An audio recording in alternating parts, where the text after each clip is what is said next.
Thanks for listening to the Gwart Show. For other content, please check out the Blockspace newsletter, which you can find in today's show notes. The best content in Bitcoin and Blockspace directly to your inbox twice per week. I'm here today with Mike Neuder, who is most well known for drawing charts for the Ethereum Foundation, and Max Resnick, who is the only boy to have censored the Ethereum blockchain for 12 full seconds. Welcome, guys. Thanks for coming on. Do you want to give real intros? Mike, you want to go first? Yeah, that was pretty much accurate. Work at the EF, have been there for about a year, mostly working on MEV stuff and staking, and yeah, happy to get into some of the nitty gritty. Yeah, we actually just we did some test blocks, so it wasn't just 12 seconds. It was like 12 seconds like 3 times. So that's 36 seconds if you're counting. But well, that's what you're known for, at least, is having censored Ethereum. We're known for the one block, but there's 2 other test blocks that we also did. So really, it's much more powerful. Yeah, I think that's a pretty good intro of what we do. But I work at Special Mechanisms Group, which is now the MEV research division within Consensus.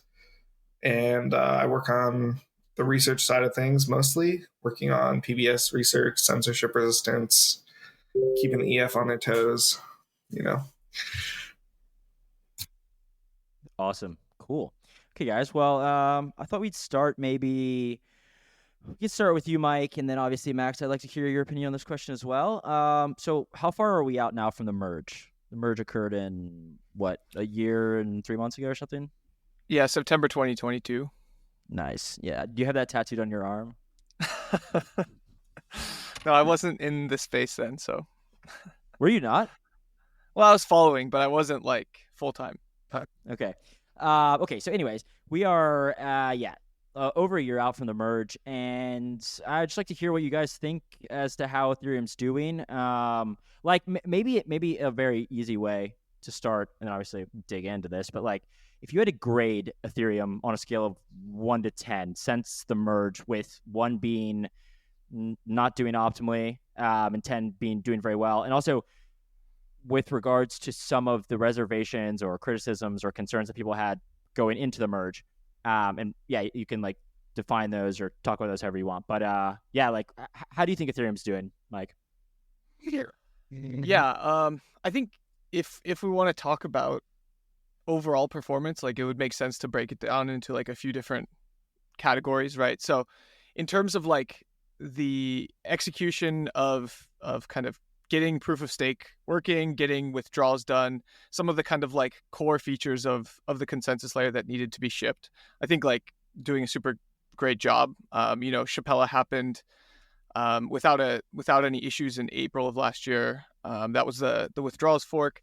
And then, since then, the big focus and the big push has been 4844, which is the sharding roadmap. This kind of like improves the amount of data that Ethereum produces and supplies to L2s. This is all like kind of in the vein of the rollup centric roadmap. So yeah, I think in terms of the vision there, like, everything makes a lot of sense, and it's kind of like a very cohesive story moving forward. I think in terms of the research, there's a lot that has been happening kind of outside the protocol that is pressing on it in a bunch of different directions. And I think that's something we're kind of coming to terms with right now. So a couple examples of this is like the classic one is MEV, right? Like, this is the merge was happening right around when people were starting to like pay a lot more attention to MEV. And as a result, the merge was shipped with MEV Boost. This is like the sidecar software that allows proposers to interact with block builders. And, we're seeing kind of some of the negative externalities of that. There's like dependencies on these relays. There's this whole builder centralization, builder censorship. So I think MEV is like a big vector that is kind of outside of the view of the protocol and has been shaping the direction of research, and hasn't really impacted we haven't gotten to a point where we're like ready to put something in the protocol to deal with it. Also, I think like LST and like stake centralization has been like a big theme. I think it's also another one of these things where there is like centralization pressure, and that really like freaks people out. And I think that concern is warranted. But we're also like trying to figure out what exactly the right path forward is there. And then I guess kind of in the current meta, I view restaking as like the next big, not necessarily like existential threat, but it's like a huge part of the narrative for this cycle, and also just like something that's very close to the metal as far as like what impacts the Ethereum protocol. Like it distorts the incentives around participating in Ethereum consensus, and then it presents another vector by which like centralization could be kind of like forced onto the protocol faster than the protocol is able to react. So I think there's a lot going on, obviously, like, and I think in terms of figuring out what comes next in this hard fork, Electra is the one after Deneb. That's like probably being targeted for the end of this year. And I think a little more clarity and vision around like what we're prioritizing and what we're building for in that time frame would be important. So I think like looking back, we've done like a really great job. I'm not gonna not maybe a 10, but like whatever, like an 8 or a 9. Looking forward, I think like in this current moment, we could use a little more clarity, maybe, and a little more focus for moving forward. Yeah. Awesome. Okay, Max. Yeah, I think, well, one thing I just want to emphasize is like how crazy it was that the merge went off without a hitch. I think that was like, I think we had some issues in like lending markets with around the merge that I didn't think were great, but I think it was like pretty incredible that it just went off, and like because it was so smooth, like nobody even talks about like what could have happened. So that was great. I think collectively the community kind of took a step back after the merger. We're like, yay, we did it, celebrated. And then like Mike was saying, these MEV things really crept up on us. One thing I will say that I just want to say I think we got wrong, or it wasn't me because I wasn't really that deep in the weeds at the time, but so it's not my fault, just to be clear. But the stake threshold and not putting delegated proof of stake in the protocol, I think we pretty clearly got wrong, and that's kind of not necessarily causing the stake centralization issues that we're seeing today, but is causing some bottlenecks in the speed of the blockchain, I would say.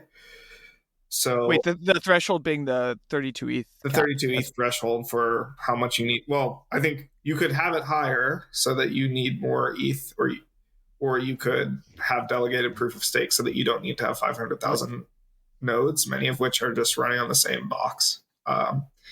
So you have 50 nodes running on the same box, all making a signature. Sorry, just to clarify, validators would be running on the same node. Like usually, that's just the terminology there. Okay.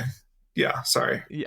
No, just don't want people to get confused. So yeah, you have 50 validators, each with their own $50,000 of ETH staked, all running on the same box, each generating a signature that needs to be verified at the end of the epoch. And that causes some overhead for the network. So I think that was like something we clearly was a mistake. The MEV stuff crept up on us, and there's no way to know that would be as crazy as it has been in terms of the acceleration. But it does call into question like the timelines of these things. And I think we're starting to get a little bit rushed in what we're doing because MEV moves so quickly, and we moved from like the inception of PBS to 95% blocks produced by PBS to everybody but one of the major builders censoring, and the relays also coming under that pressure really, really quickly. And so I think we need to be careful because we have these huge lead times before things get in. So we're talking about stuff to go into the Electra hard fork now. And we feel like we need to do something about the censorship now because it's going to come in a year, and who knows where we'll be at that time. And that means I think we're getting a little bit rushed in terms of what we're doing. So, okay, let me just play devil's advocate here for a second. All right, like Max, you say that MEV crap up on us. I mean, I think you're right. You were also the one writing about integrated searcher builders. Like, how long ago was this now? 6 months, 12 months? Like, but anyhow, my point in saying this is that like there were certainly people, and in fact, there were people saying, should we delay the merge until we have some enshrined PBS mechanism, right? Like, and I don't know, you guys can explain this better than I can, but like the essence of it is right now there's these relays, right? These trusted relays. And I don't want to go to like rehashing this, but they take blocks from builders and then they ultimately pass them on to the validators. The reason for this is because neither can really trust each other to give them the right amount and they don't want to dupe each other. Okay, so there were a lot of people talking about this prior to the merge. So, I mean, I do wonder, like, some of these things, and I also have another question regarding stake centralization for Mike after this, in the same vein, in terms of, like, we say this crept up on us, but, like, sometimes I'm like, I don't know. Like, a lot of people were actually saying exactly this. So, I mean, what was your inclination, like, I don't know, maybe 3-6 months prior to the merge? I know you were maybe working on other stuff at the time, but, like, did you not foresee this? I mean, I'm not saying I foresaw it, but I did see other people foreseeing this, for example. I mean, there's only so much you can foresee. Like, I was not working in MEV, so I wasn't like super into the weeds until like about February of 2023. So like, I wasn't actually like super knowledgeable about the topic 3 to 6 months before the merge.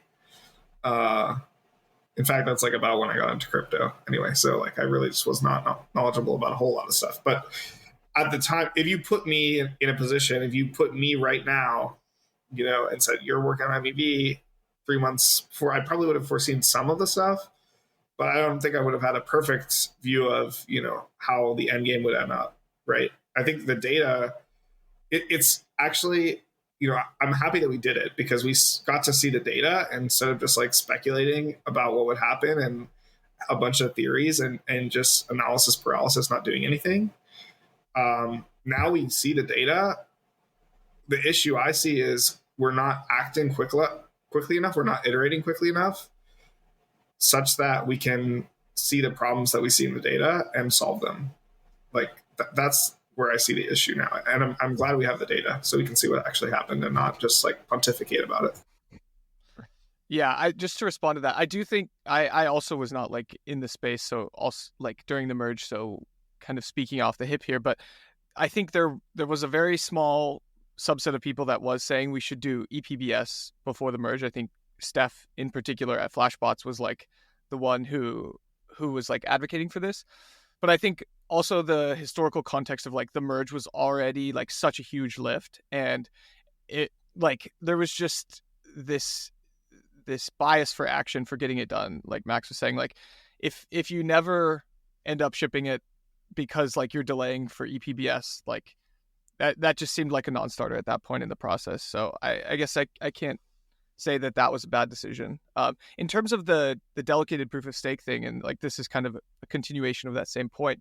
I think at the time they were looking around at other chains, and when you look at the delegation, it's like almost everyone always delegates to like a very small minority of like the best, you know, validators. So for example, there's just like on Cosmos chains, like it's like a very power law distribution thing where the top like 3 or 4 validators get like 95% of the stake. And the reason for this is kind of like very intuitive and almost like a psychological thing. Like if I'm going to delegate my money to someone like through the protocol, like of course I'm going to choose like the best validator. Like I'm not going to be altruistic and risk like my ETH getting slashed by delegating to some like long tail validator because I like care about the distribution of ETH among them. You know what I mean?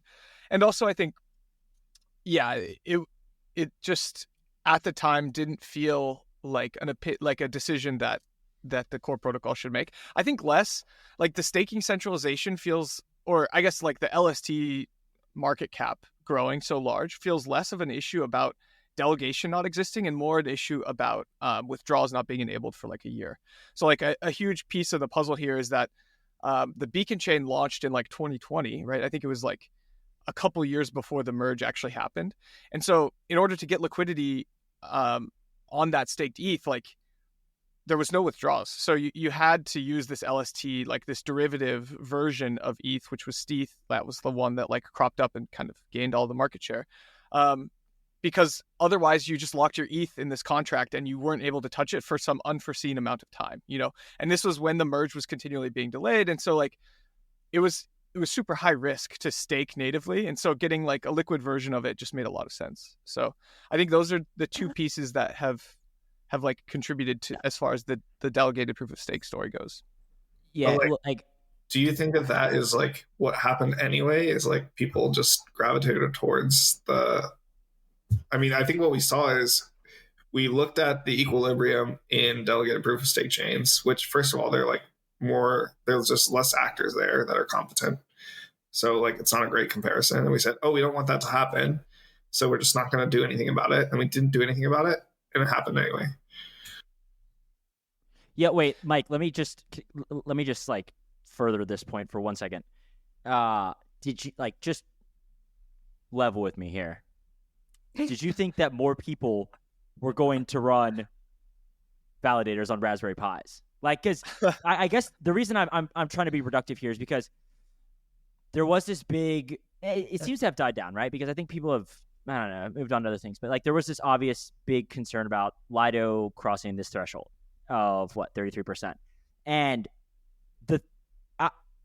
I don't really have a strong opinion on this for what it's worth. Not that my opinion matters anyways, but I don't have a strong opinion. But what I will say is that there was like very strong forces, like what you were saying. First of all, the like year-long lockup or unforeseen lockup of your stake, but like Georgios and Hasu, right? Like two people who are pretty in the weeds on this protocol wrote this, very long piece saying like there's a very strong possibility that the stake ultimately aggregates into a single liquid staking protocol. And so I think what some people have wondered is like this basically came into fruition, and then people are sort of up in arms. I don't know if this is the right word, but like you see some posts about like we got to keep the stake out of Lido's hands, and I think a lot of people, at least myself, are sitting here and we're like, dude, everybody said this was going to happen. Like it was like, this was almost like a guarantee. And so that's why, like, when I do see some, maybe like Ethereum Foundation researchers, talking about Lido, I'm like, did they think that everybody was going to run a validator on a Raspberry Pi? Like, was that what we thought?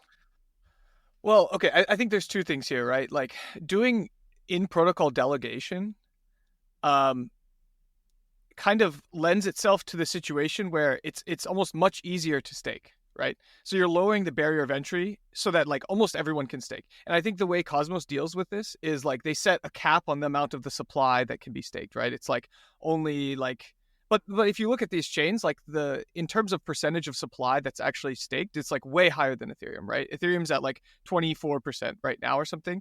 And a lot of these other chains might be at like 60, 70, 80%. And so that's kind of like, that's the first number to consider is like, if you don't make that easy, then instead of staking and delegating my stake, I might just like hold on to that ETH and use it in DeFi and like kind of keep the circulation, keep some of the moneyness properties of ETH or the asset, instead of like doing this trustless thing through the protocol and going that way.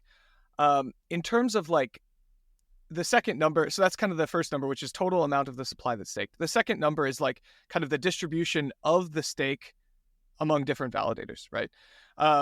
That question, I think, is, yeah, it does feel like everyone kind of saw that coming, but I'm not sure I necessarily buy that it's like gonna be super monopolistic. Like right now, it's like a large percentage of the liquid staking market is owned by Lido, but like there are people vampiring them. There's like people are vying for that thing. And I think stablecoins show us that like there doesn't necessarily have to be like a single monopoly version of like a token. Like it could be like a few, big competing liquid staking tokens or liquid restaking tokens when that happens that are like all, giving different access and different risk profiles and stuff like that. So yeah, I guess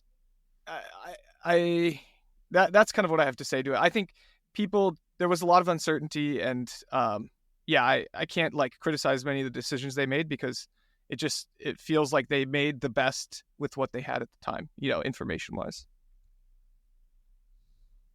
Yeah, I think it's fine to say like they acted like with limited information, but it's also like okay to say that was the wrong decision. Like now looking back, right? But I don't think at the time we knew exactly what would happen, but certainly I would have guessed that we would see similar levels of centralization as we do now. I also think like comparing to Cosmos chains is very hard because like there's nothing to do with that Cosmos chain token other than stake. And that calculus of like how many tokens are staked, actually the main input to that is what is the other thing you can do with the token, not what is the other thing you can do with a dollar. But you have to make the decision of, do I stake my ETH or do I not stake my ETH? If I sell my ETH because I see attractive yields somewhere else, then I've just given ETH to somebody else who has to make that decision. So the only factor that matters is the difference between the reward ratio, which I think some of the Cosmos chains set way too high relative to what the outside option is, and what the outside option is, which is like, using DeFi or using it to transact or something else. Cool. Okay. Well, let's go back to MEV now. Sorry, I didn't mean to derail us from the interesting stuff. Okay. You guys are going to have to take over on this part. Mike, I want you to tell us what the Ethereum community's idea for EIP 1559 was originally, okay? And then, Max, I want you to respond with what has actually happened and why you have bravely, I should note, gone on a crusade against EIP 1559. Yeah, sure. I guess this isn't so much MEV and more just like transaction mechanics on chain and stuff, but it all fits together. Yeah. Max is going to bring MEV back into it. Yeah. So, 1559 is as originally concepted. Like, I think, and I'm not the leading expert here, but so I'll preface everything I say with that. If you really want the details, like, you should read Tim Roughgarden's paper and talk to Barnaby. Like, those are the canon sources. But the way I understand it, it's a mechanism for resource control, right? We're trying to price the amount that you have to pay to get included in a block, right? And the way, I guess comparing to before 1559 was implemented, there was this like first price PGA situation where people were competing to get on chain by like what's called a priority gas auction. So they're like raising the priority fee that they're willing to pay, and it results in like pretty bad execution during especially like high MEV periods, right? Because you might be trying to just send a swap through Uniswap, but you get immediately priced out by all these people because there's price action on the centralized exchange, and all these searchers are like willing to pay like way more than you to get into a block. So 1559, as originally concepted, was like kind of this oracle mechanism that says this is the clearing price for getting into a block. Like this is how much you have to pay, and obviously it has this like adjustable mechanism where if the block is overfilled, like if it's above the 15 million target, then the price of entry goes up and up and up. And so it kind of is almost like this second price auction where the amount you pay isn't necessarily like, the amount you pay is basically the price that the people in the block before you were paying, plus some amount or minus some amount based on how many of those people paid that price. So yeah, I think that's kind of the TLDR of what it was incepted to do. And it was supposed to make it a lot easier for wallets and for people transacting with the blockchain to know how much they needed to pay, right? They have this base fee that they know if they pay, they'll get on chain in like the vast majority of cases on the next slot, which I think made the UX like way smoother and way more predictable for everyone. And that part, just like to be clear, that part is pretty much objectively true now, right? Like at least that last part, right? In terms of like almost guaranteed inclusion, that part we have. Okay, cool. So I just wanted to clarify. And okay. Also the last thing I wanted to say, sorry, that I meant to bring up but kind of forgot, is it allows some of this fee revenue to go to the protocol rather than to the proposers. And kind of like to the protocol just is through this ultrasound money thing where you burn that. Oh yeah, you got it. Sorry, yes, the burn part. You have to don't forget about the burn part because Max is about to talk in a second. Right. Yeah. So previously, like all of that fee revenue was just going to the proposer. So you could get like extremely lucky if you were the proposer during a given slot, because people were like willing to pay like crazy amounts. I mean, that still exists today, but if the base fee, captures some of that revenue and directs it to all ETH holders rather than those that are just participating in the consensus, then like that distribution mechanism is possible with 1559. Yeah, all right, I'm going to start with the burn because I think there's like a big misconception that this allows you to distribute revenue when basically you're taking revenue away from the validators, which means you actually, for the same level of security, have to give them more revenue by inflating the token. So you're burning, but you also, if you want the same level of security from a theory perspective, you have to give them more rewards. And the way you do that is by inflating the token. So it's a great meme, but if you think about it from an actual economic perspective, it doesn't make sense. Unless actually Justin Drake has made this point, which I think is a valid thing to consider. If there are tax differences in the way that we treat the burn versus the inflation, then that might change what decision the protocol should do, because we don't want to be paying more in taxes to the US government, say, as in aggregate. Like, for example, if one is treated as capital gains and one is treated as income, then the one that's treated as income is going to be taxed more heavily. But from an economic perspective, ignoring that taxes, I think they're the same. And so I don't think the burn does anything other than distort the incentives for the validators to include the right transactions. Now, the other thing I want to say, like, from my perspective, talking to people, the thing that was the biggest issue for users was this idea of users doing something and then regretting their decision later. So user regret was too high. Basically, users were either paying more than the threshold for inclusion was on the block in the first price or PGA auction, or they were playing the equilibrium, which is like to shade how much they're willing to pay in the PGA. The clearing price was like slightly higher than that, but below their true value of getting on chain, and they weren't getting on chain. So both of those are regret inducing. One is I'm paying too much. When I look at the chain, it looks like I'm paying too much. And the other one is I'm like paying too little to get in. But if I just bumped my bid up a little bit, I would have gotten in and I would have been happy. So like post hoc, they're looking at the situation and saying, oh, I regret my decision. But a priori, before the outcome was realized, they're making the optimal decision. And that's not a great experience for users.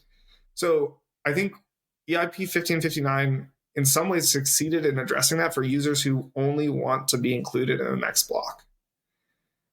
But most users don't want that.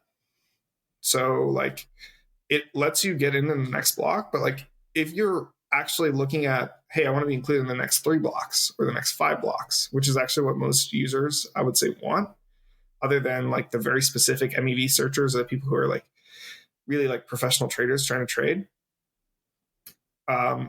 They now are in a situation which is in some ways even more strategic than what the first price auction was, where they have to like guess which way the base fee is trending and set their parameters according to that.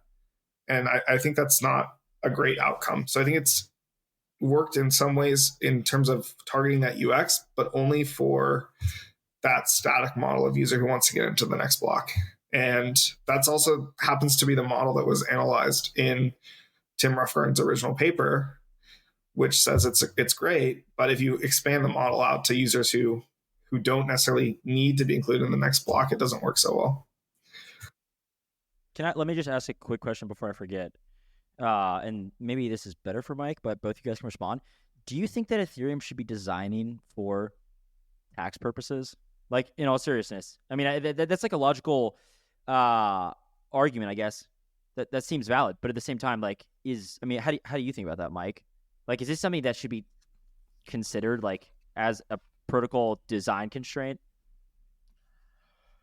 I think it's a fair question. In general, my hunch would be no, because we're trying to build something that's like anti-fragile, like World War III grade. Like, we shouldn't consider like the current jurisdictional constraints as like set in stone by any means, and also like obviously tax codes across the world have like very different implications for different people, and like if you are very like US centric or like global West centric, then you might be like designing something that doesn't work for people in other parts of the world. So yeah, I mean, I don't love when tax stuff gets evoked as like a justification for doing something in the protocol. I guess it doesn't feel correct.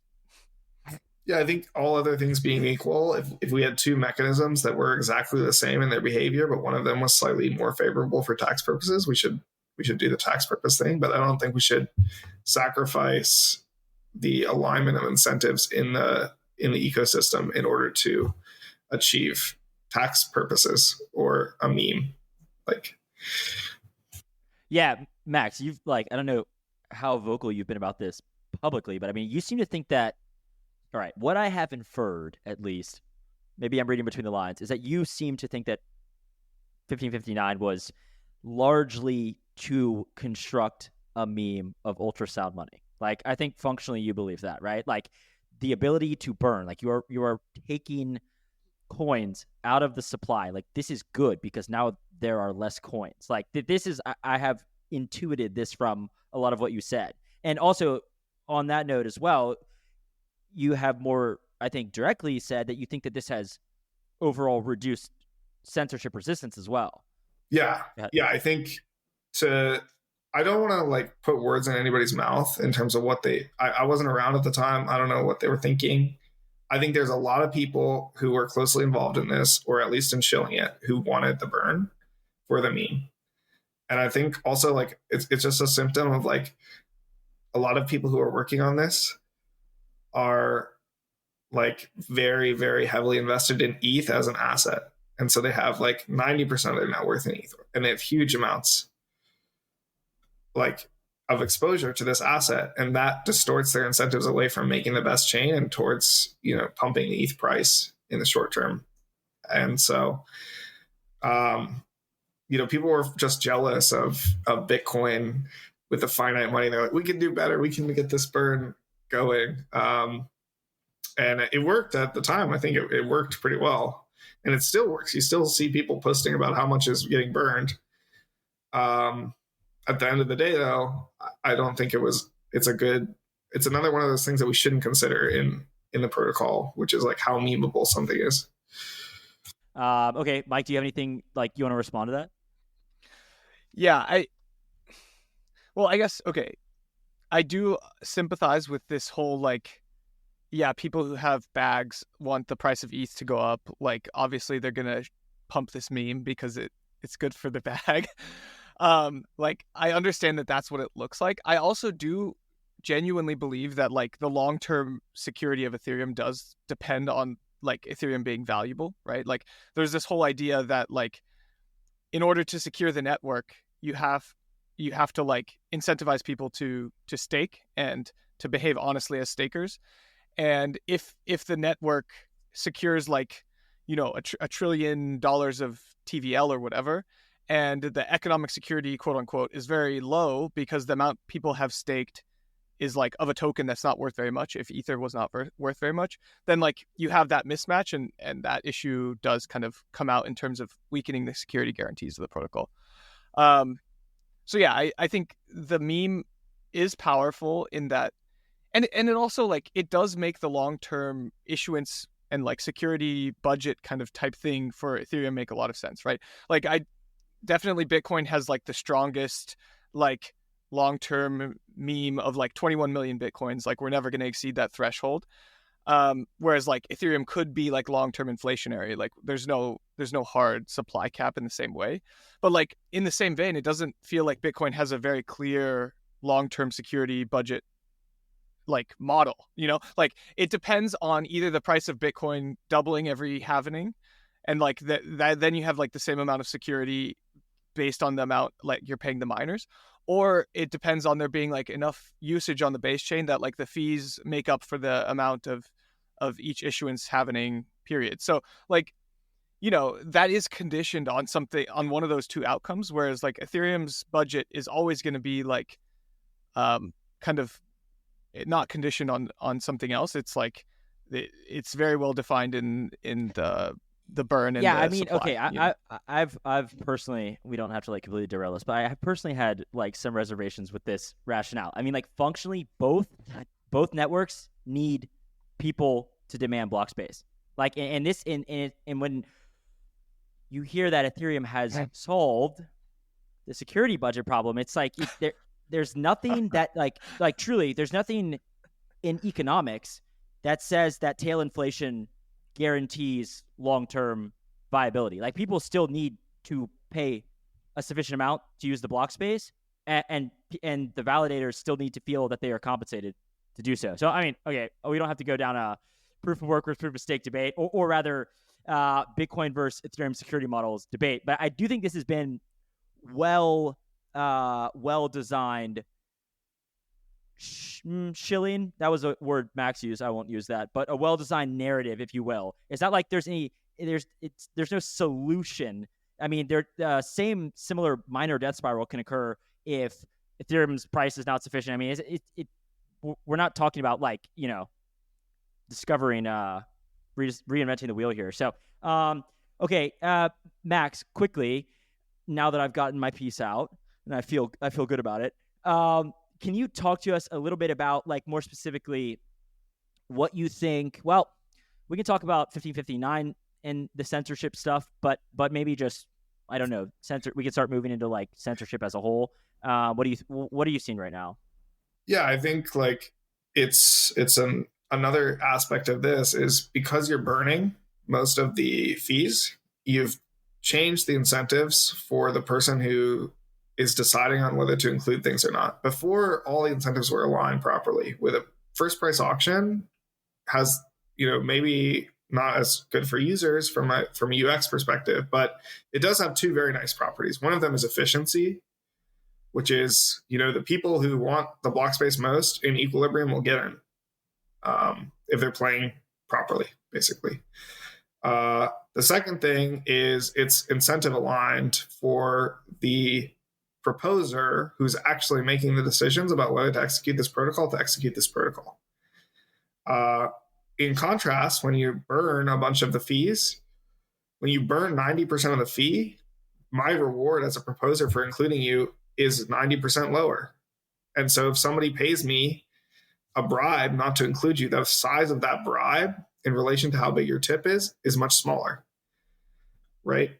So I think like that has changed the game, and it also has changed a bunch of other things that involve inclusion and missing slots and all kinds of stuff, where just like the fact that EIP 1559 exists and is diverting revenue away from the direct action and the direct person who's taking that action has made a bunch of other incentives, like the incentive to not miss slots, be out of whack with what they should be in an ideal world.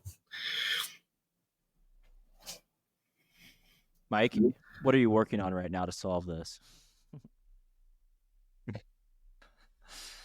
Yeah, so I guess censorship resistance like does feel super critical, and I think Max and I like both view it as kind of one of the core primitives that Ethereum has, and like if you give up on censorship resistance, then you kind of like give up on a lot of what makes Ethereum like unique and differentiated in the space. So yeah, I guess I definitely buy Max's argument that the cost of censorship is changed, and like this actually Vitalik wrote about like a long time ago. He like drew the total price of the transaction and was like, the censorship is just the tip now instead of the base fee plus the tip, like all of that stuff. In terms of what we can do from a protocol perspective, I think the latest push that I've been kind of like crusading for is this inclusion list thing.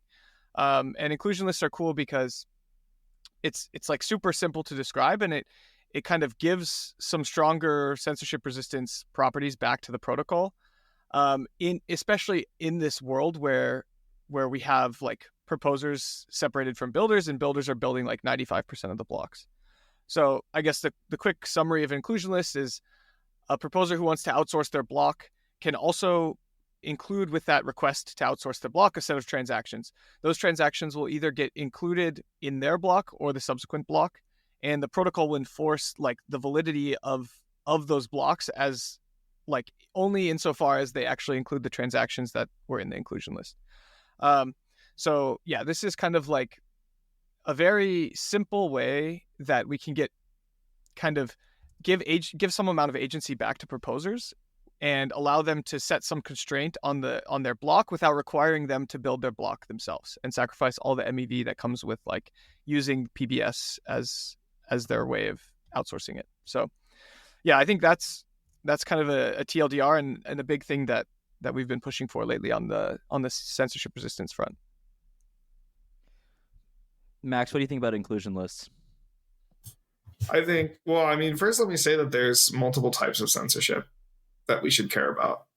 One of them is censorship for OFAC transactions like Tornado Cash, Lazarus, and I think that's what most people think about when they think about censorship resistance. And it's what's driven the recent kind of Twitter outrage or discussions about this, is because a lot of the builders are censoring these transactions. So I think that's important, but it's less important than the overall censorship resistance, which is if I have a transaction, I should be able to quickly and cheaply get it on chain without having to pay an outsized bribe because somebody else doesn't want it there. And that could be because like the US government doesn't want it there because it's a donation to like a terrorist group, or it could be because like I want to bid in an auction and there's a competing bidder in the auction, right?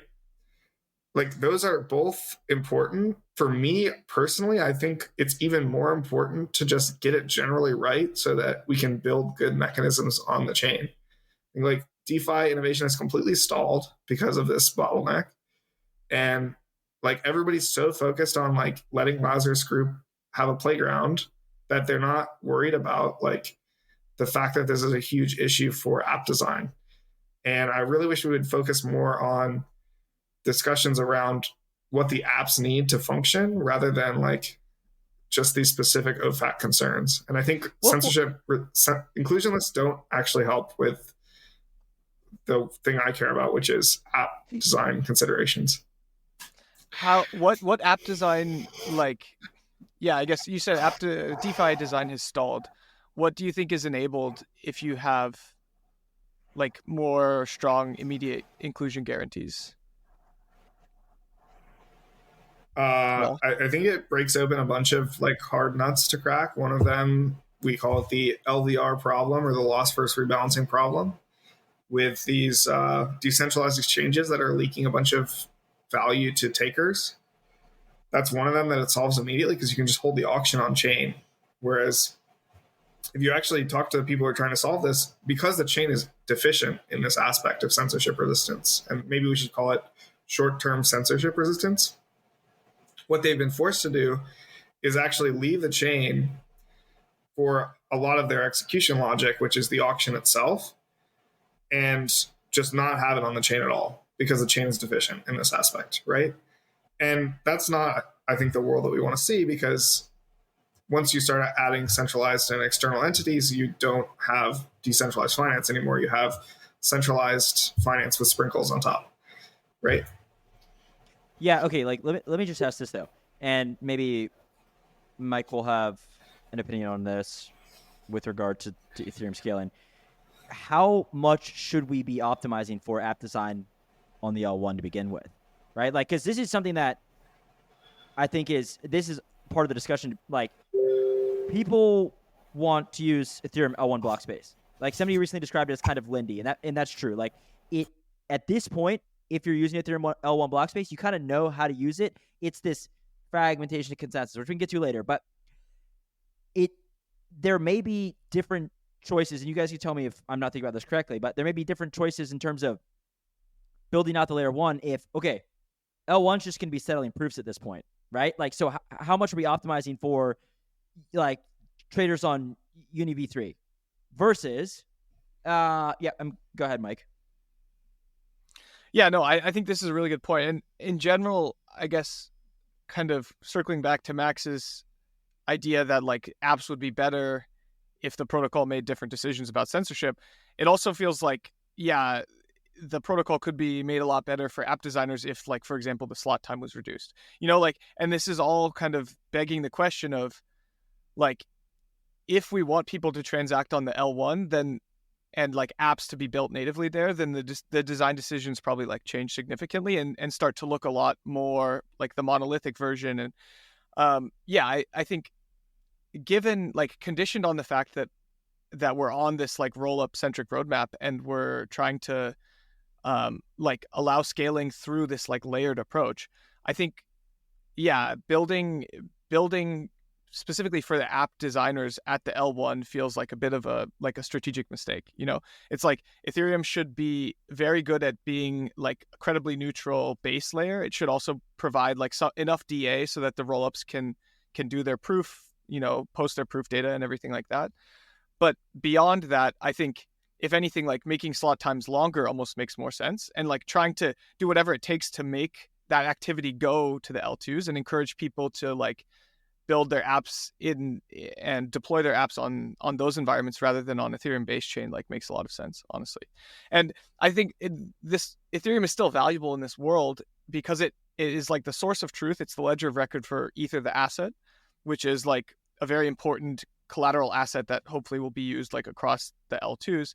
And also it's like providing this pure, like, extremely good censorship resistance in terms of, if something goes wrong on the L2, you can still force include down onto the L1 and like bridge your tokens to a different L2 where you're not being like censored. Like, that type of censorship resistance feels much different than something that you would design for the L1 to handle like trading activity or auctions like really smoothly. You know what I mean? So I guess that's maybe where the distinction in how we think about censorship resistance and how we think about like what Ethereum is designing for comes from. Yeah, I think that's a reasonable argument, but I do think that L2s care about censorship resistance as well, right?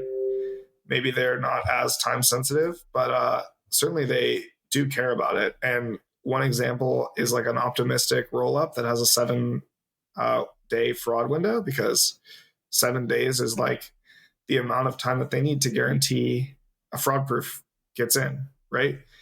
I think like these kinds of questions are also important for L2s, but also we have a lot of activity on the chain that's just people who are using the chain for. Yeah, I mean, people still want to use Ethereum L1. Like, this is like part of the, like, I guess this is kind of part of the irony. It's like there's still just a lot of people getting sandwiched every day on Uniswap, And like, if this wasn't, if most of this was pushed already to these L2s, then we'd be having a different conversation. In which case, maybe we would be focused more on the type of censorship resistance that you're talking about, with letting Lazarus have their, get their transactions included or whatever.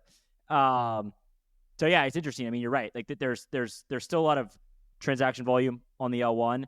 I mean, what is your inclination, Max? Like, are you like, do you look at Ethereum and say like, we need to optimize to the best we can still, at least for, L1 volume? Well, I think like either Ethereum optimizes this or somebody else does it and eats Ethereum's lunch, right? If, first of all, like, if all Ethereum provides is a DA layer, that's like very undifferentiated. And there's plenty of places that are going to be able to provide that for a lot cheaper than Ethereum. Like, the thing that Ethereum is providing, why everybody's willing to pay the rents, is because there's an active financial ecosystem on the L1. And they're paying rent for users, basically. Like, so if we say, oh, we're going to give up on users, somebody else is not going to do that. Maybe Solana, maybe somebody else. And they're going to end up with the users because they're going to end up with the apps that work. And users like that. So like, we can give up and we can say we're going to be a DA layer. I don't think that's a great direction, because I don't think that there's a lot of optionality there in terms of how you can distinguish yourself. Like, what makes you better than Bitcoin then if you're a long slot time DA layer, right? I thought we were supposed to be a smart contract layer. Like, I guess we can verify the proofs, maybe that might be it, but so can everybody else. Yeah, I think competing with like a monolithic Solana style chain is just like not actually what Ethereum is going to differentiate itself on, right? Like, I totally agree with you that I don't think we should be just a DA layer, because I don't think we're going to be able to compete with Celestia on that axis either. And I guess in my mind, it feels like doing enough DA so that the optimistic rollups, like the really like high value optimistic rollups, can still use Ethereum for DA, and then providing both the kind of home base for Ether, the asset, and the canonical bridges, and also that like World War III grade censorship resistance and decentralization that is really what differentiates Ethereum from these other chains, right? Like, I don't know, trying to compete on execution and like app UX with Solana is just like fighting on their turf, and all of the design decisions up to this point have been made around keeping solo stakers and keeping that long tail of decentralization. Like, if you give up on that, then I don't even, like all of the historical context kind of goes by the wayside, and we should just do the monolithic chain. You know what I mean? Like that doesn't feel like the right trade-off to make given where Ethereum is now.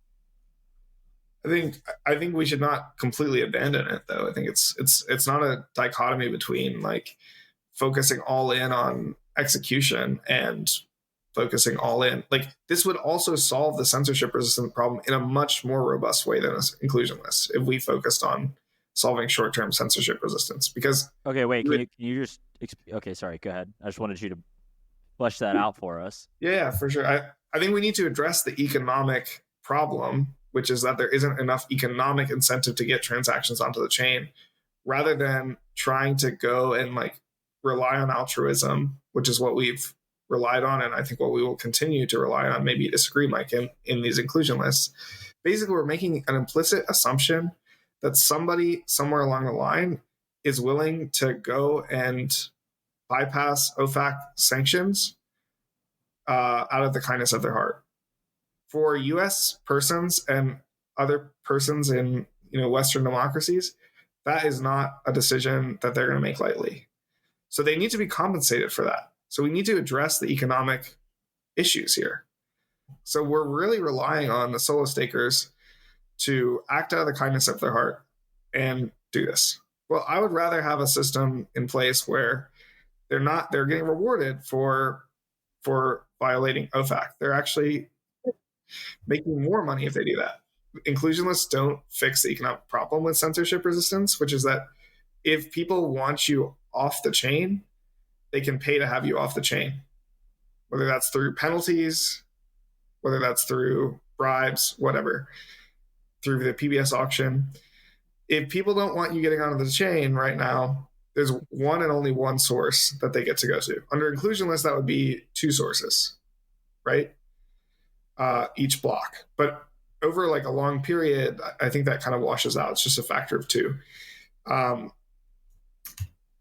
If we could somehow fix the problem of a single or only two people being able to include you, I think that would be a lot stronger in order to achieve the same goal than just going from one to two, right? I think we need to go from one to many, one to n, not one to two. Yeah, I think that's interesting. Can you, because and we've kind of talked a little bit about this historically, Max, this whole like end the proposer monopoly thing, and there's actually like a new kind of research direction that Barnaby has like been pushing for, and like it's definitely this whole multiplicity thing is something that we want to learn more about. So could you just kind of explain how you expect the mechanism to work kind of in Ethereum terms, and like how does this work? Because when I hear the mechanism, it almost always sounds like this execution sharding thing, which to me like was part of the roadmap that didn't end up like materializing because of technical reasons. So I'm wondering if there's some like relation here that we can draw. Yeah, so the basic idea is that more than one person should be allowed to add to the chain in a 12-second period, right? So how do we get there? We have more than one proposer. The issue with execution sharding, which was a similar idea, is that there was an idea that this would increase the throughput of the chain because we'd have 10 people proposing blocks, so we'd have 10 times as many blocks and we'd be faster, right? But then you had to figure out how to weave the transactions together, and that was the technically difficult part. But from the perspective of inclusion, for something like a transfer, for something like a Tornado Cash transaction where you're depositing or not depositing, that doesn't need to be in any particular order in the block. That's actually like not related to other state necessarily. Another example of something like that is a bid in an auction or the execution of an option or something like this that doesn't really depend on the ordering at all. And for those transactions, you don't need to figure out how to weave them in. You can just say they're in there. Let's execute them all at the end. It doesn't matter the order because they're order agnostic. And so in that situation, it's just very easy to take the union. And there's no technical difficulty in how to interleave these together. So I think that's like the difference here between that and execution sharding. Yeah, it actually sounds, what you're describing sounds almost like an inclusion list that's constructed by multiple proposers, right? Because the inclusion list has many similar constraints as far as like, we're not guaranteeing anything about ordering or like pre-state, post-state of the transaction. We're just saying like, it will get included. So I do think there's this, that property sounds similar. It's almost like you just want multiple people to be able to construct an inclusion list per slot. And critically, I want it to happen in a timely manner, not one slot in advance, right? I think it needs to happen right away, not 12-second delay for app design reasons. I think, if you're already willing to wait 12 seconds, for most applications, you're probably willing to wait the amount of time it would take to get on, even in a world where a lot of people are trying to keep you off. But if you're playing DeFi games, you need to get on immediately. And that's why the list needs to be more than 2, and it needs to be in the same slot as the execution is going to happen. So I guess in this world, it would be like you have 10 people propose candidate lists of transactions, and these are all the transactions that are like eligible for inclusion. And how does the execution happen in that case then? Because if it's in the same slot, we need someone to determine the final ordering, right? Yeah, you can have any number of orderings, but one is just to have like what's called serial dictatorship, which sounds a lot worse than it is, which is just to have the first of the N proposers order all their transactions, and then the second guy comes in and puts his transactions, and then the third guy puts his transactions. And anything that's kind of in multiple blocks will be placed at the highest point, right? That it was placed by the first guy versus second guy, etc. So there's a bunch of very simple ordering rules. You can have one guy. But that just sounds like you're making the block times 10 times shorter, right? If you just do it sequentially like that. It's like, not the same, because like from the perspective of holding like an auction, right? You want everybody's bids to come in at the same time. You don't want some people to have to bid earlier than others just because they're more likely to be censored. Like if everybody's trying to wait for information about the world to be revealed, it's very different to have 12 people proposing a block at the end of a 12-second period than one person proposing a block every second. Yeah, that's fair. Okay, let's like zoom out for 1 second. I just have a more high-level question for both you guys. So Phil Diane, who's the kind of considered the godfather of MEV, I think he's been referred to that before, the like head of Flashbots, he gave a talk, I don't know, a couple years ago now. This was like probably at the beginnings of like the real MEV discussions.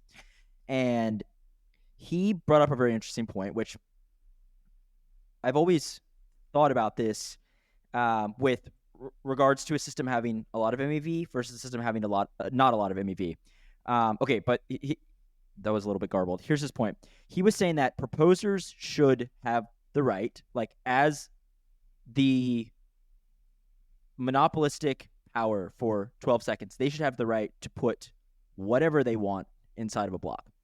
And he sort of compared this to like, if you're, I forget what he said, maybe like the postal service, like, and you're transporting something illegal, like, should you have the right to not do that because it's illegal to do that? And the essence of it was, look, if like when you are chosen as one of, many proposers, should you have the right to include or not include whatever transactions you want? Interestingly enough, Vitalik, this is sort of the inverse of this. I don't know if it's exactly the inverse, but I'm giving the other side of this. Vitalik has sort of said, look, like ideally, long run, we have a system where proposers aren't actually aware of the contents of the block. Like they really have no idea what they're adding to the blockchain. They don't know what the transaction type is, who it's coming from. I think this is sort of like what is it like? Not threshold encryption. What's it called? Like just encrypted mempool, like encrypted mempool. Yeah, generally. Yeah. So like I don't know. It is interesting. And the reason I want to ask you two is because I think I thought about this, and I don't know if this is apt or not, but like with something like Bitcoin, the premise is that eventually somebody will include your transaction if you pay a sufficient fee, right? With something like Ethereum, maybe this dynamic changes a bit with the existence of a very large amount of MEV and the ability to extract more from a protocol. It changes this dynamic a lot, right? Because someone can theoretically censor you forever and it not cost them much. And this is like when I'm talking about like where I want to zoom out. It's like this is an interesting. Mike, you're looking like you're already disagreeing with the premise. Well, I guess I don't see how it costs you more in Ethereum to censor, or how it costs more in Bitcoin to censor than in Ethereum, just because of the base fee. Like, is that the only difference? Well, I mean, actually, primarily because there's not a tremendous amount of MEV on Bitcoin. Like in theory, there's not a lot of it's like I'm trying to think of a way to say this. It's not that's not just sort of like it's primarily peer-to-peer transactions, right? It's like, and if you pay, right? Like the fees are dominated by the MEV, and so like the transaction fee that you pay is just negligible relative to the other things that the builder is doing. Is that what you're saying? Because there are so many ways to make money with how you order transactions in Ethereum, right? Like there's so many external ways that builders make money. They can just not include somebody if they're it doesn't cost them a lot to not include somebody, right? Like over a large sample size, it may not cost them a lot. You're disagreeing again. We're gonna have to edit this. But it doesn't cost a Bitcoin miner anything to leave a transaction out either. Like Bitcoin profits for miners are dominated by the issuance from the protocol, not from fees, right? Like it doesn't cost them anything to leave it all out. But if you have a transaction that has like $100 priority fee on Ethereum right now, it does cost, Beaver Build or whoever quite a bit to not include them every block, because they may be winning already, but if they included that transaction, they would be getting $100 more, right? Yeah, so that makes it sound like Ethereum has a higher cost of censorship. No, I think it's the same. It's like the same cost. It's just, I think it's the same. When the builders have like a bunch of revenue that's coming from other sources, I think it may be that it gets dwarfed, right? The bulk of fees in Bitcoin are like, oh my God, it's purely a transaction fee, right? Like whereas in Ethereum, you could theoretically censor for a period of time, or maybe indefinitely, because you're making so much money elsewhere.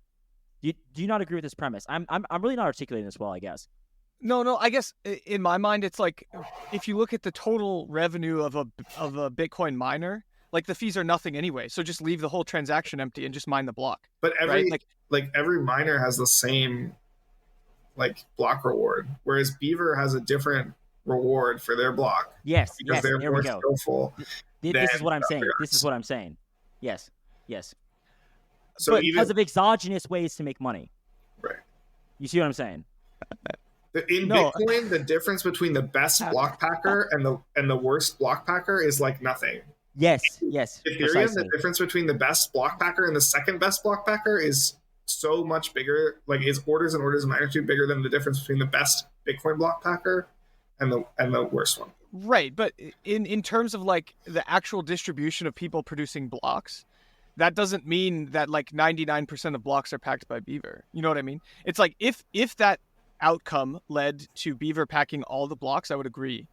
But because there still is like a number of builders and there is like a tail of like solo stakers that are proposing their own blocks, But they're okay. producing like 50% sometimes. Let me let me flip this on it. Let me ask this question in another way. Okay, why is Beaver able to censor OFAC transactions and not assume that is, over a large enough sample size, a death knell for their business? Like, effectively, blockchain should be designed such that if you are willing to censor continuously over the long run, right, that should be, like, you will not compete.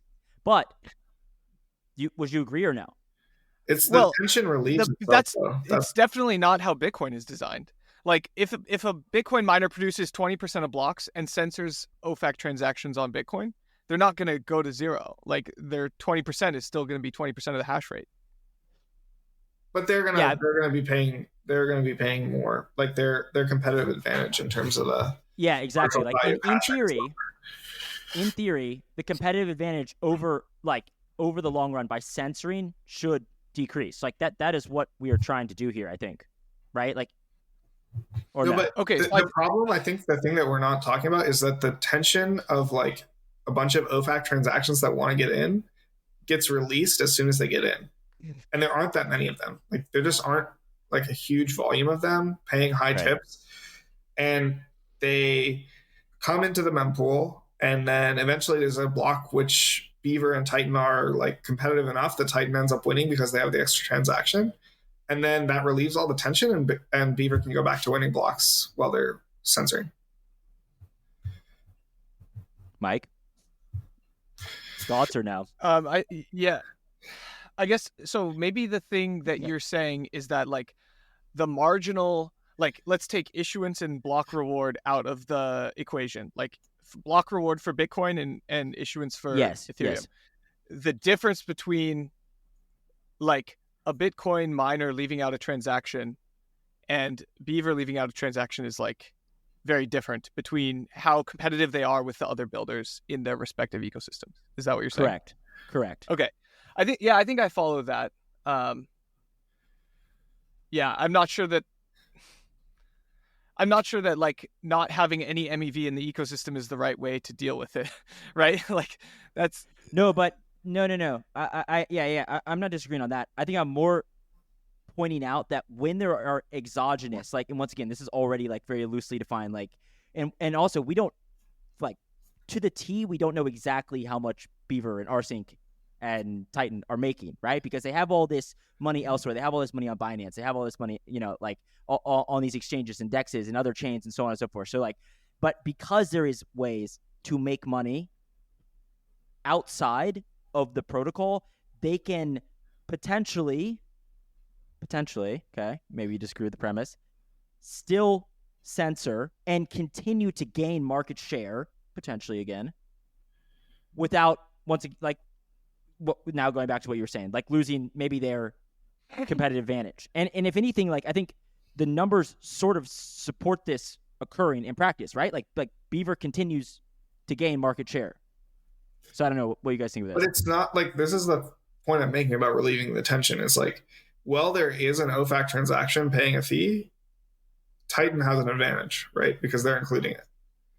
So then they are able to pay more. And even if Beaver wins, they have to pay more for the block because Titan is willing to pay more for the block, right? So as, like, every block that Beaver doesn't include this transaction, that's another little plus in the Titan column, right? And so even if Beaver continues to win, they have to pay more every block that they win. And eventually, like, there's a point at which there's, like, no MEV going on, or, something good for Titan happens and Titan wins, or some other builder wins and includes the transaction. And then that takes the transaction out of the mempool. And now, like, the next block, we're back to even playing field. So it doesn't necessarily, like, build up and make it so that you're uncompetitive in every block. It's like a little advantage. And again, it is little because there just aren't that many transactions and they don't pay that much. And EIP 1559 makes them pay even less. And, like, that little advantage is not enough to outweigh the advantage that Beaver has in terms of other MEV extraction ability. Yeah. Okay, so then go ahead, Mike. No, I think that whole, like, line of reasoning makes sense to me. Like, Okay. I guess I'm not convinced that like there's a good way to accurately like allow or like reward someone more accurately for participating in the censorship resistance. You know what I mean? No, I don't Like- think there is. No. I don't think there is. Yeah. Well, That there wasn't there good. is. If you have multiple proposers, then you can charge conditional tips, and you can make it really costly to censor.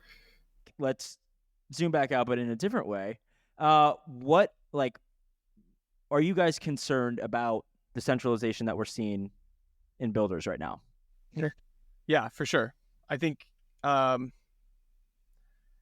I guess in terms of all the three major builders like Beaver, Rsync, and Titan, all are like competing for the HFT like centralized exchange, decentralized exchange flow.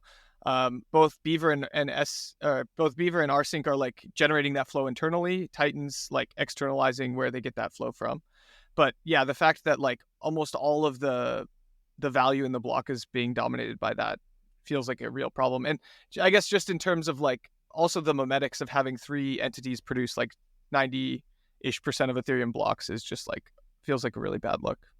Do you see the proposer monopoly stuff, this like multiplicity gadget, as like addressing builder centralization? Like, is that a vector to deal with builder centralization?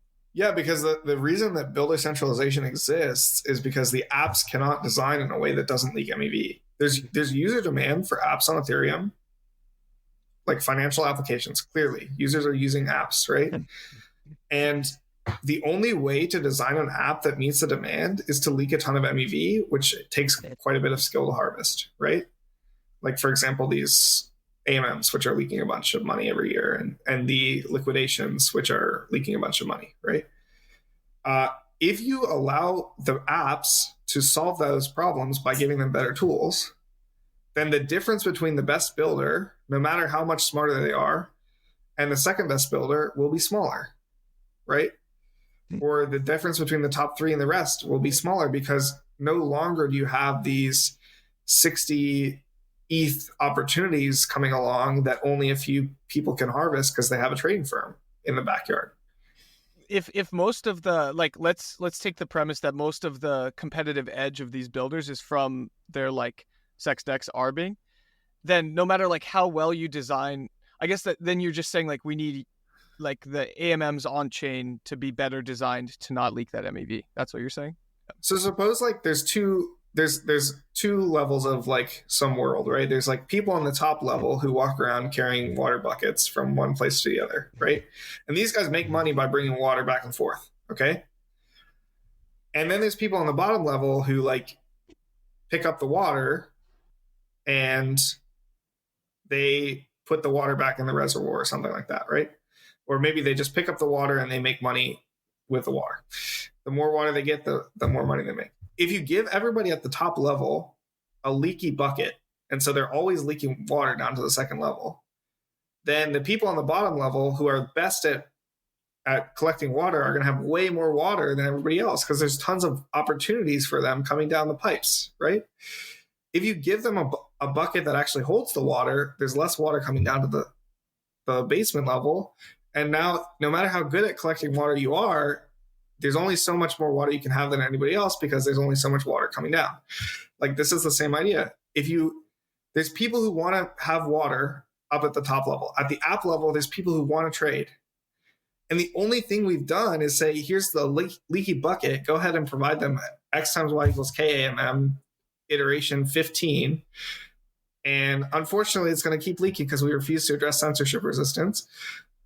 And now we're all worried about the fact that there's like somebody's really good at picking up the water who's building 50% of the blocks.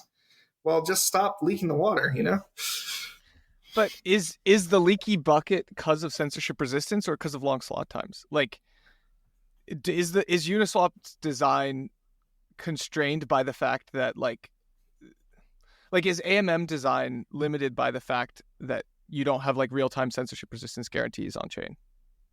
No, like it's limited by that fact exactly because we have an auction that captures the revenue. We have the PBS auction capturing the revenue, right?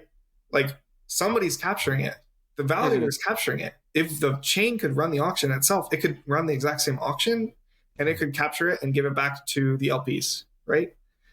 So if the chain could just run an auction, it would be able to run an auction which is just as effective as the PBS auction, capture 95% of the revenue, and the amount of water that would be leaking down, the amount of MEV would be reduced by 95% for that particular opportunity.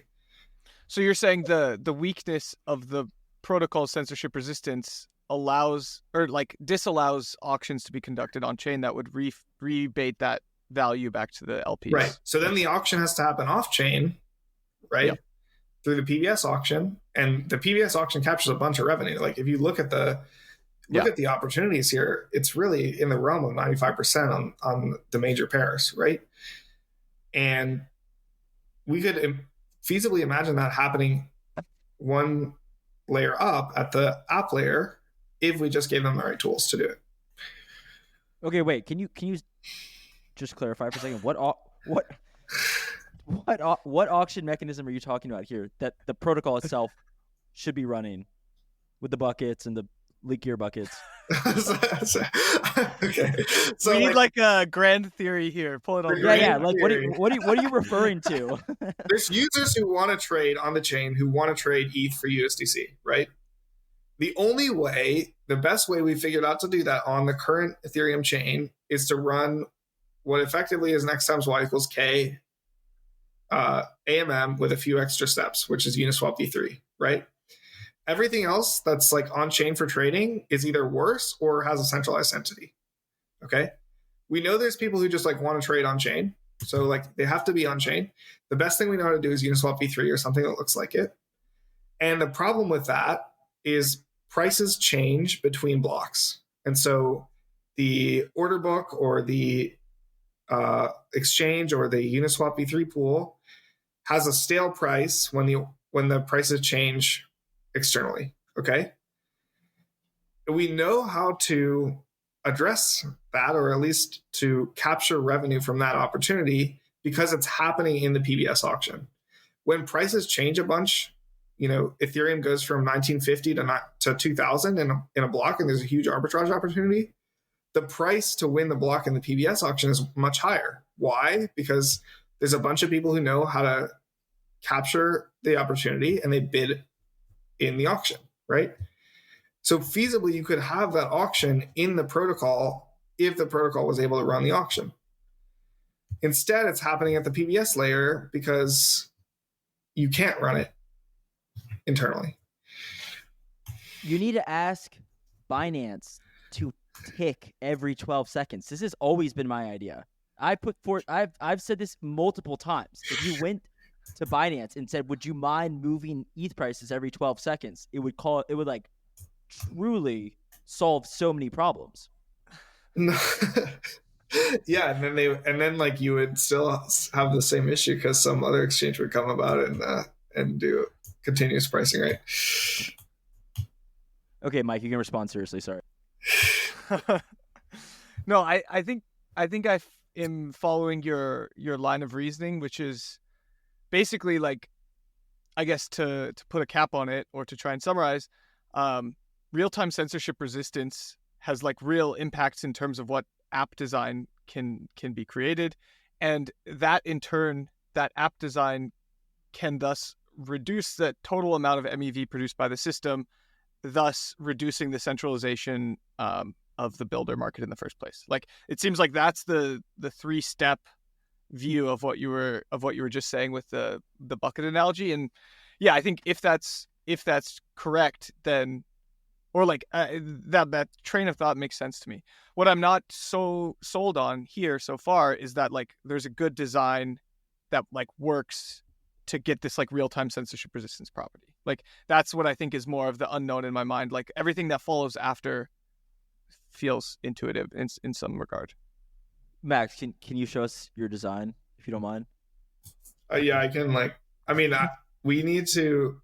First of all, I'm not like a distributed systems person, so there's people who are better at this than me, which is why I haven't like gone in and fully specced out like here's how this would actually work. But the basic idea that we've suggested, one idea is called multiplicity, which is you have a single proposer still, but when the proposer sends the block off to the attesters to attest to, the attesters can add bids or other things that need to be included in their attestation.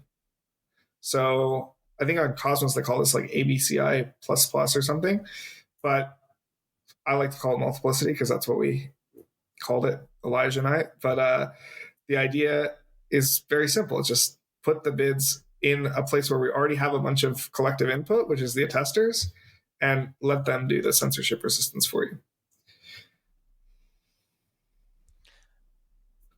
Yeah, I think these types of things do make sense in general in terms of like relying on the validator set being honest majority to like contribute their data to the protocol. I guess I'm not sure from like the implementation perspective if the date, like how this changes the data requirements, right?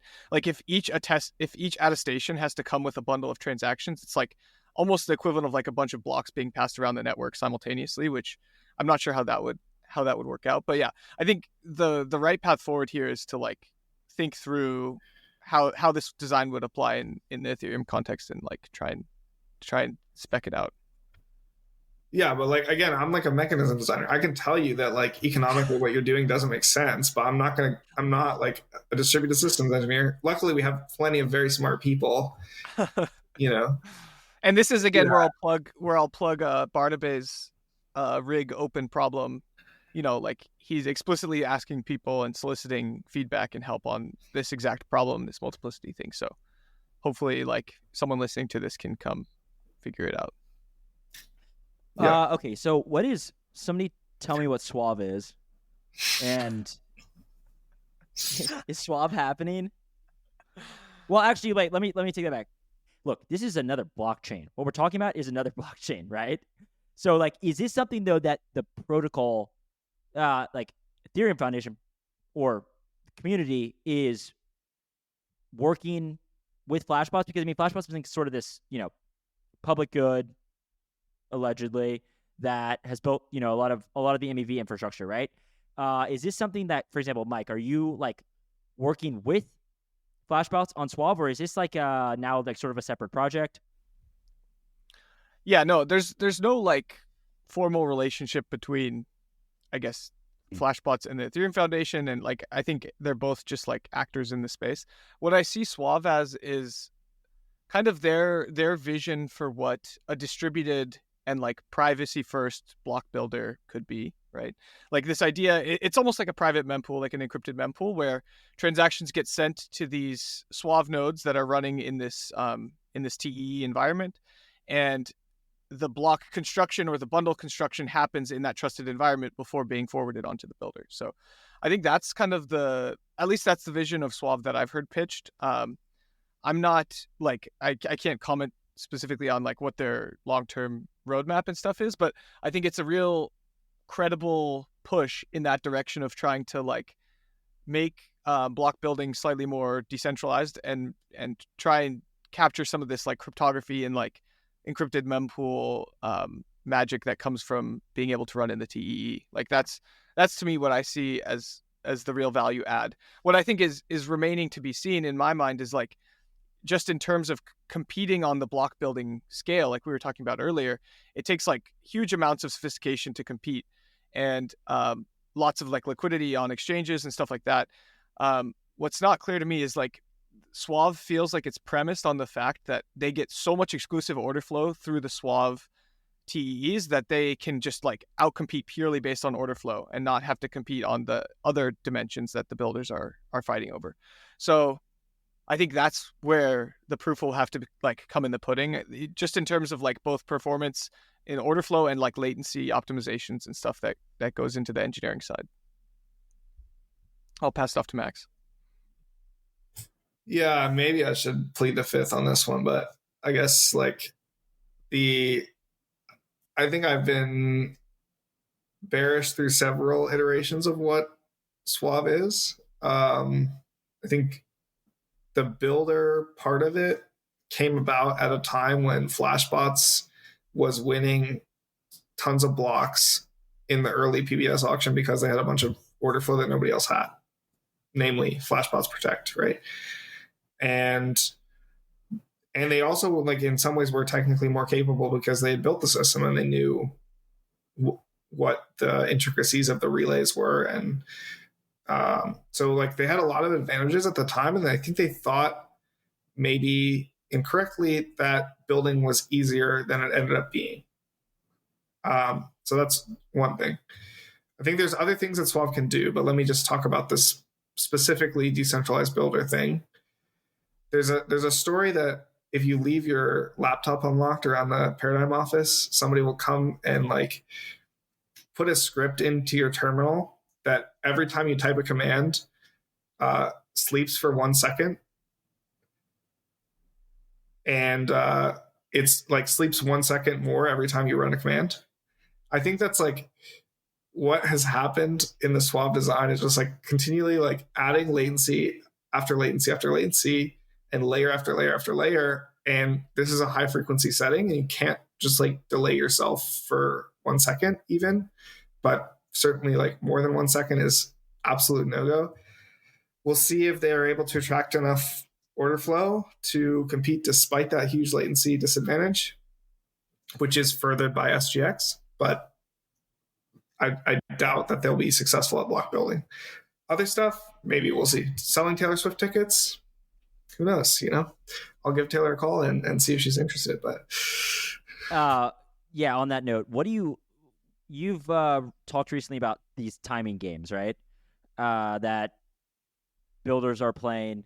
And also, I know this is adjacent, but like, are you concerned about the centralization vectors of the necessity for extremely good latency? I mean, like, I think the short answer is yes, but what are both you guys, like, how do you look at this and you see like how imperative speed and good connectivity and fiber optic is at this point? You know, like, is this something that's very concerning? Or, I mean, Mike's going to say 10-minute block times, we're good to go, but what do you guys like seeing right now in terms of latency and also maybe like more high level, like, is this concerning for like the long term? Like, are we trending back just towards HFT games, co-location, same type stuff? Yeah, it's funny. Max and I were literally on like a Twitter Spaces an hour and a half ago, literally all about timing games. So maybe the most interested listener can go listen to that recording. But yeah, I guess in short, like, very concerned about latency and timing games. Like, I think this is not only it increases the amount of sophistication to accurately like and profitably participate in this protocol, but also just in terms of like speed of light, geographic decentralization things. Like, you know, the co-location becomes like a very strongly centralizing force, and it also becomes a vector by which like you fall into one specific jurisdiction, right? Like if all of the builders are running in US East 1 and like Europe West, whatever, or like maybe the data center in Tokyo, then like the US government and the Japanese government would have like a lot more influence over potentially what could happen. And I think this is why Phil in a lot of ways has like been skating ahead of the puck for a really long time. Like, he published this post called "You Should Be a Geographic Decentralization Maxi," or like "Why Ethereum Needs You to Be This," or something like that. So definitely refer to him to check that out. He has, and like, again, this kind of feels a bit like an impossibility result. Like, I don't know that there's any good answer to like, yeah, like, of course, things that are centralized and vertically integrated are going to be more efficient, and like, they're going to make more money. I think maybe making sure that like it's still possible to run a solo staker from like South America, even if like you're not as profitable as running in the Beaverville data center. But yeah, it's super concerning, and I don't know that like there's a cut and dry like this is how you fix latency. Like, these things are like really inherent to the systems, I think. Yeah, I think like the other difference here is in TradFi, they've learned how to harness these timing games. Well, first of all, let me say these are games. And so what matters is not being fast, but being faster than the other person. It's kind of like in chess at the highest level, at the engine level, 3,500 level chess, white is like the only person who ever wins a game. in these engine matches, right? Black almost never wins, and it's true even at the grandmaster level, at the highest grandmaster level. Like that simple tempo advantage of moving first just gives you so much of an advantage. Actually, this game is more about moving after the other guys, having more information, seeing things later, in terms of what happens on chain. But what I'm saying is, in TradFi, they've learned how to harness these latency games. So while they are paying a ton of money for microwave towers to go from 13 milliseconds to 12 milliseconds, which is not admittedly a great use of money if you're kind of the social planner, what they are doing is they're fixing the leaks in the bucket in the system. Why? Because in TradFi, they have this price time priority mechanism. In crypto, we only have price priority. In TradFi, it's price time priority. And so if you're the first person to pick off the stale quote, you get to pick off the stale quote. What that means is as soon as a quote gets stale in TradFi, it gets picked off, so it doesn't get any more stale.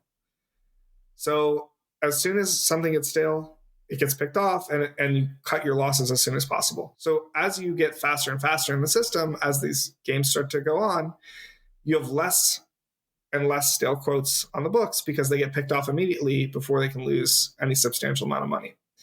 And of course, this doesn't work when there's a huge jump in the price, but as long as the price is moving kind of relatively continuously, we actually know how to harness latency. Now flip that back to crypto. We don't know how to harness latency. And so all of the money that's getting spent on, getting faster, these HFT games, I think is just deadweight loss, basically, going to trying to beat the next guy and not improving spreads for anybody, not improving the leakiness of the bucket at all. Yeah, I mean, there's also like regulatory constraints that a lot of these HFT guys have to work with in TradFi, right? Like best bid or whatever, national best bid. Like there are rules. We don't have rules, which is also what makes it fun, I suppose.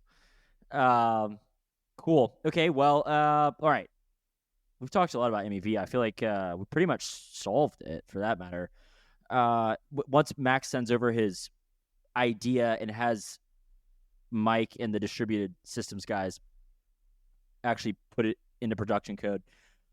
Okay, let's just talk about maybe something else the last bit. What do you guys think about how Max, I think, has some opinions on this, how Ethereum core devs are funded, the protocol guild, are there skewed incentives? Are we doing a good job with how we finance the people who build these systems?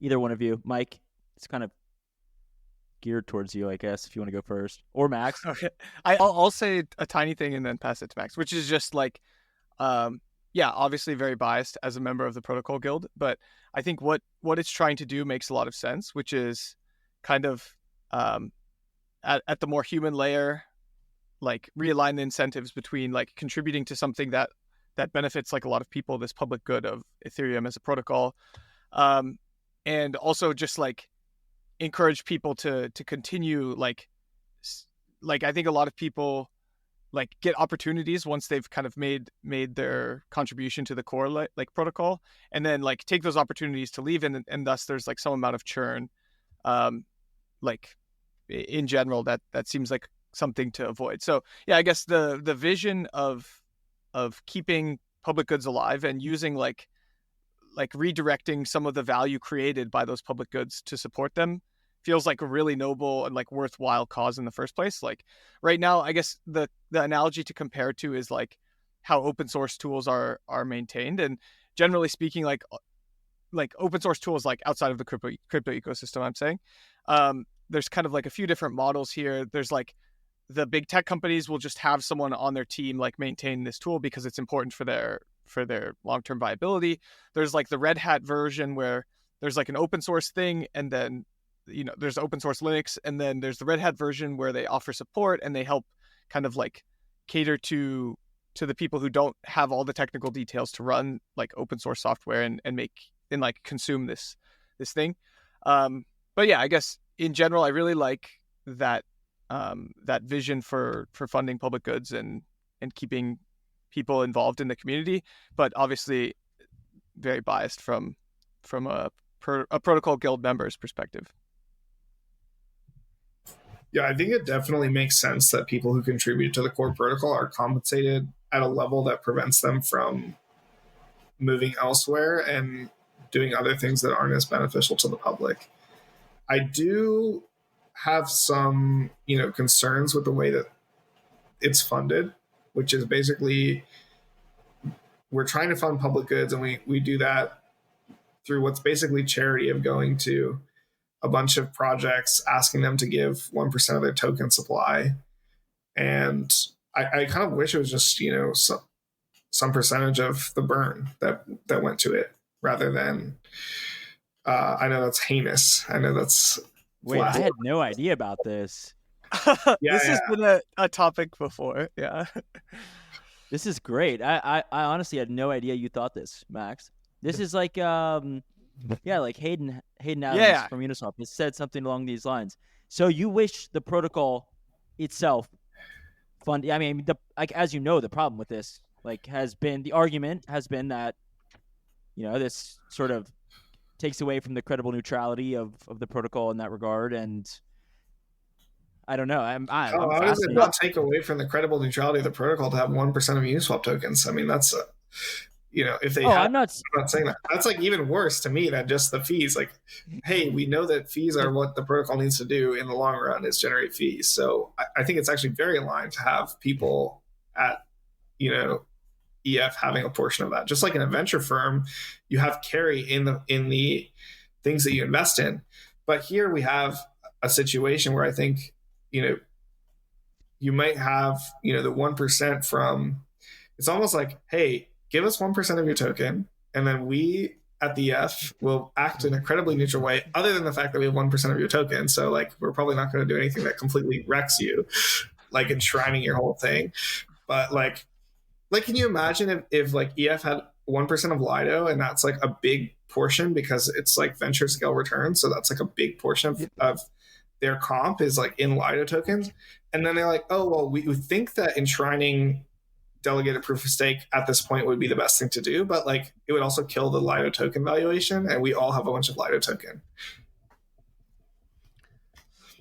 I want to say one thing here, which is that we're using the EF and the Protocol Guild as synonyms, but they're actually very different entities. The Protocol Guild is originally as concepted was for core devs more so than Ethereum Foundation researchers. So just to say that a lot of the people in the Protocol Guild don't necessarily get paid by the EF. They have other funding sources.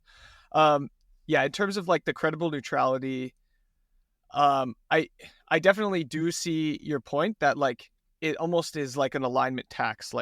If you donate 1% of your tokens to this thing, then the protocol will be designed in such a way that it's favorable to your thing, because that is aligning your incentives with them. And also just the memetics of hey, we're the good guys, we're aligned with Ethereum. I think that's super damaging to that feels inherently wrong to me. I guess I don't feel the social pressure on projects to donate 1%, that shouldn't be the reason they do it. It shouldn't be we're shaming people who don't do it. I think it's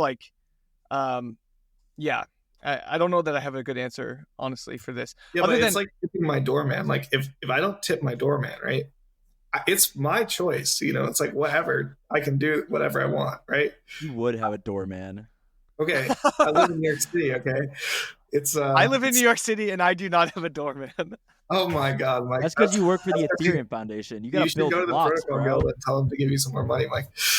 But the idea is if you don't do this, it's not going to be the end of the world, but you're not going to, get favorable treatment in the future. They're not going to help you carry your bag upstairs if your arm is broken or something this kind of stuff. Yeah, but Max, okay, I've heard a lot of discussions about this premise. There's a bunch of different implementations, right? But even if you were to say, okay, 1% of the burn should go toward maintaining the open source public good that is Ethereum, we're back into political games as to how that's divvied up.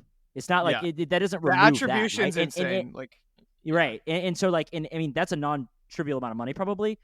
I actually, I don't know the specifics, but like regardless, if that is the source of funding, I mean, it's not like you're not playing similar political games there. And in a sense, like maybe it's a bit of a stretch, but that kind of turns Ethereum into a little bit of DAO on-chain governance. I mean, that's not exactly the way to say it, but you see where I'm going with that. Like we're trending. I mean, yeah, go ahead. You're looking like maybe sort of like it's sort of between a rock and a hard place, which I think is reasonable, but Well, I think there's political games with how to divide up this protocol guild stuff, and it also happens to have this, aspect of charitable donations and aligning people with apps and not with the protocol, so that they may make decisions that are better for the apps than the protocol. Like I don't know. I think it's part of a broader problem that I would say, like, if you join a venture firm, you have very, very strict requirements on what you're allowed to do with your other investments. So you're basically only allowed to have carry in the firm and hold the S&P and stuff like this, right? Like, you're not allowed to go and be an angel investor in a bunch of other stuff, whether that's like stuff that's like not in the portfolio or stuff that has nothing to do with your area. It's like you really have a lot of severe restrictions. And that's just for a venture firm, like, because they want to align the interests of the staff with the returns of the venture portfolio. And I think, like, we should consider having a similar thing for people who are, receiving public goods funding to work on the protocol, but they're also not, getting a bunch of financial compensation from other stuff that may affect their decisions about the protocol. what do you think, Mike? I mean, I think one, I guess Mike is probably going to take slight objection to comparing Ethereum to a big venture capital firm. But go ahead, Mike. What are your thoughts? well, yeah, definitely agree with that sentiment.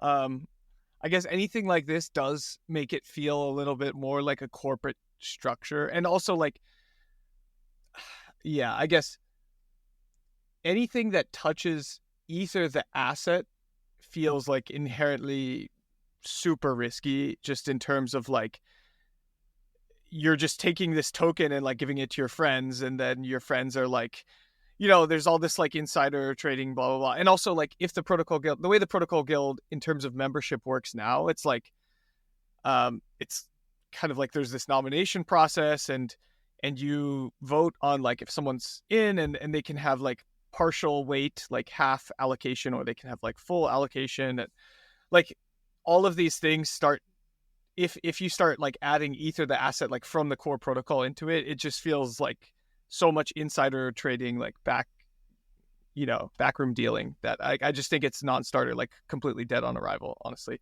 In terms of like, how do you actually credibly fund public goods, I think like that's what all these experiments are trying to figure out. Like, Optimism is doing the retroactive thing, which, maybe that's like in terms of aligning people's actions with what's good for the protocol, could be like considered more like better, because if you make decisions about the Ethereum protocol that end up like helping something, like you get rewarded for it after but not before, then that like maybe that like path dependency is better. But yeah, I don't think there's like a cut and dry answer to like how to fund these things, or how to keep people contributing to the I think public goods. Vitalik should pay because he's a billionaire, and he should use his funds to pay for the protocol guild. I think it's interesting because there are as Mike was referring to, there are private companies, right, that help maintain Linux or some other open source software because it is useful for their business, right? Like, and that's sort of part of the problem, I would say. Like, ideally, we'd have all these apps and they have developers that help, like, I'm using Uniswap here, not for any specific reason, but like Uniswap helps in some capacity maintain the Ethereum protocol because that is where it's like they're building cars, right? They build cars, and so they help finance the highways because they will sell more cars as a result of that. Like they need. No, I mean they need, this is already happening though. Like this is happening, right? Like Paradigm has So, Reth, yeah, and exactly. like Off-Chain Labs, the company that runs Arbitrum, like acquired Prism. Yeah, like this is definitely happening. Okay, well. Oh my god, that is so fucking fake, by the way. I'm so mad about this. Like, somebody posted a fake benchmark of Besu, and then like everybody's like trolling Besu when it's literally the same performance as Geth. And somebody just posted a fake benchmark. Like, we just ran the benchmark, like, not bad. It's like within 1% of the performance of Geth. And somebody posted a fake benchmark, and now everybody's trolling Besu. But nobody in consensus on Twitter, but I will say this. We do not agree with that benchmark, because if you actually run the benchmark and don't fake the results, then it's completely different than that result. Okay.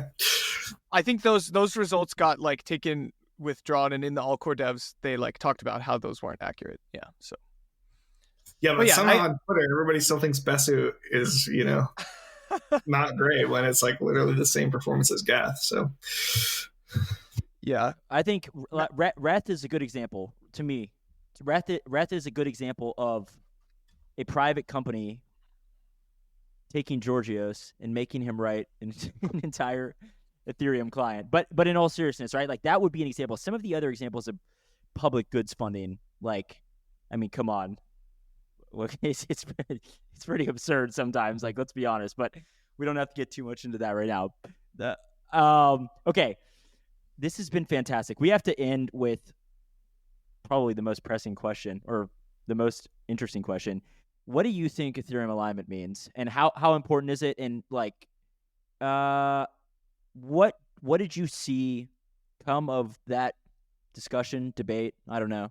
Yeah, I think it basically started with like L2s that pay rent to the L1 for like a shitty DA layer, but the DA layer has uses, like it has users, so like they pay rent in the form of like $50,000 a day of gas fees to use this DA layer, which they don't actually need to use because they could use like another one that works better. And then they get users because they're like an L2, right? But really, I think they're basically their own chain for the most part, with like a little more security guarantees, and they're paying rent on the main chain to like get users. Mike? Yeah, I guess I don't want Ethereum alignment to be a crutch that is like just a social tool to get people to use Ethereum. You know what I mean? Like, I don't think it's a very good outcome if we're depending on like the social layer super heavily to incentivize people to use Ethereum. Like, it should provide a service. It should be like the best block space, the most credibly neutral, decentralized, censorship-resistant block space. And, I think the crypto ecosystem is like big enough to have other block space that's for sale. And I guess I'm not too worried about everyone being like maximally Ethereum aligned, insofar as it doesn't become like an us versus them. I feel like there's way too much like PvP knowledge or PvP like mindset, and like eating a larger portion of my pie rather than like growing the pie for everyone. I don't know. It just feels like if crypto is as important as we think it could be, then like fighting over the scraps of what exists right now in terms of like market share and like users and apps and stuff just isn't like that productive, and just building for like a better version of the crypto future is probably like doesn't have to be Ethereum aligned to be the only way to do it. You know what I mean? Were you annoyed by the alignment anons? I thought they were funny. I mean, you inspired a lot of them, right? Like, it was all your tweets about like maybe Justin initially. Vitalik burning the $100 bill in front of the homeless guy instead of giving it to him. That was yeah. But I think for the most part now, like it just doesn't feel that relevant to the discourse. No, I agree. The only thing matters is if you post your data to the Ethereum L1. Like, you can't post it to Celestia. That's the only like alignment thing at this point. If you post it to Celestia, it's like very, very unaligned. Apart from that, I think you're good to go. Yeah, we should probably cut it here, right? All right. I really appreciate it. It was super fun. Thanks for coming along. We're gonna have you guys back too, for sure. I will have you back on the podcast for sure.